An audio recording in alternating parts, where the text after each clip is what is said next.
रसूलों के अमाल बाब 10। कैसरिया में कुरनेलियुस नाम एक शख्स था। वो उस पलटन का सूबेदार था जो इतालियानी कहलाती है। वो दीनदार था और अपने सारे घराने समेत खुदा से डरता था और यहूदियों को बहुत खैरात देता और हर वक्त खुदा से दुआ करता था। उसने तीसरे पहर के करीब रोया में साफ साफ देखा कि खुदा का फरिश्ता मेरे पास आकर कहता है, कुरनेलियुस।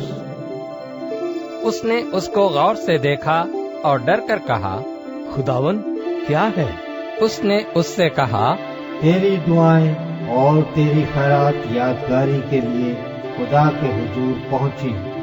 अब याफा में आदमी भेजकर शमौन को जो पतरस कहलाता है बुलवा ले। वो शमौन दबाग के यहाँ मेहमान है जिसका घर समुद्र के किनारे है। और जब वो फरिश्ता चला गया जिसने उससे बातें की थीं, तो उसने 2 नौकरों को और उनमें से जो उसके पास हाजिर रहा करते थे एक दीनदार सिपाही को बुलाया और सब बातें उनसे बयान करके उन्हें याफा में भेजा। दूसरे दिन जब वो राह में थे और शहर के नजदीक पहुंचे, तो पतरस दोपहर के करीब कोठे पर दुआ करने को चढ़ा और उसे भूख लगी और कुछ खाना चाहता था। लेकिन जब लोग तैयार कर रहे थे तो उस पर बेखुदी छा गई और उसने देखा कि आसमान खुल गया और एक चीज बड़ी चादर की मानिंद चारों कोनों से लटकती हुई जमीन की तरफ उतर रही है, जिसमें जमीन के सब किस्म के चौपाए और कीड़े मकोड़े और हवा के परिंदे हैं। और उसे एक आवाज आई, ऐ पतरस उठ, ज़िबा कर और खा। मगर पतरस ने कहा, ऐ खुदावन हरगिज नहीं, क्योंकि मैंने कभी कोई हराम या नापाक चीज नहीं खाई। फिर दूसरी बार उसे आवाज आई, जिनको खुदा ने पाक ठहराया है तू उन्हें हराम न कह। 3 बार ऐसा ही हुआ और फिर वो चीज आसमान पर उठा ली गई। जब पतरस अपने दिल में हैरान हो रहा था कि ये रोया जो मैंने देखी क्या है, तो देखो वो आदमी जिन्हें कुरनेलियुस ने भेजा था शमौन का घर दरियाफ्त करके दरवाजे पर आ खड़े हुए और पुकार कर पूछने लगे, शमौन जो पतरस कहलाता है यही मेहमान है? जब पतरस उस रोया को सोच रहा था तो रूह ने उससे कहा, देख 3 आदमी तुझे पूछ रहे हैं, बस उठकर नीचे जा और बेखटके उनके साथ हो ले, क्योंकि मैंने ही उनको भेजा है। पतरस ने उतरकर उन आदमियों से कहा, देखो जिसको तुम पूछते हो वो मैं ही हूँ। तुम किस सबब से आए हो? उन्होंने कहा, कुरनेलियुस सूबेदार जो रास्तबाज और खुदा तरस आदमी और यहूदियों की सारी कौम में नेक नाम है, उसने पाक फरिश्ते से हिदायत पाई कि तुझे अपने घर बुलाकर तुझसे कलाम सुने। बस उसने उन्हें अंदर बुलाकर उनकी मेहमानी की और दूसरे दिन वो उठकर उनके साथ रवाना हुआ और याफा में से बाज भाई उसके साथ हो लिए। वो दूसरे रोज कैसरिया में दाखिल हुए और कुरनेलियुस अपने रिश्तेदारों और दिली दोस्तों को जमा करके उनकी राह देख रहा था। जब पतरस अंदर आने लगा तो ऐसा हुआ कि कुरनेलियुस ने उसका इस्तकबाल किया और उसके कदमों में गिरकर सिजदा किया। लेकिन पतरस ने उसे उठाकर कहा, खड़ा हो, मैं भी तो इंसान हूँ।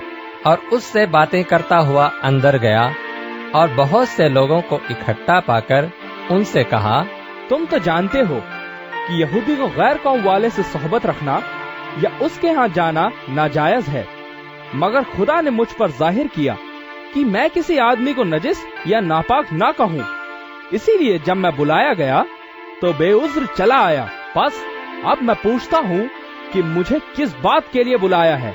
कुरनेलियुस ने कहा, इस वक्त पूरे 4 रोज हुए कि मैं अपने घर में तीसरे पहर की दुआ कर रहा था, तो देखो एक शख्स चमकदार पोशाक पहने हुए मेरे सामने खड़ा हुआ और कहा कि आए कुरनेलियुस, तेरी दुआ सुन ली गई और तेरी खैरात की खुदा के हुजूर याद हुई। बस किसी को याफा में भेजकर शमौन को जो पतरस कहलाता है اپنے پاس بلا، وہ سمندر کے کنارے شمعون دباغ کے گھر میں مہمان ہے۔ پس اسی دم میں نے تیرے پاس آدمی بھیجے اور تو نے خوب کیا جو آ گیا۔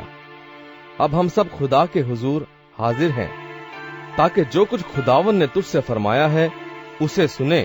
پترس نے زبان کھول کر کہا، اب مجھے پورا یقین ہو گیا کہ خدا کسی کا طرفدار نہیں، بلکہ ہر قوم میں جو اس سے ڈرتا اور راست بازی کرتا ہے وہ اس کو پسند آتا ہے۔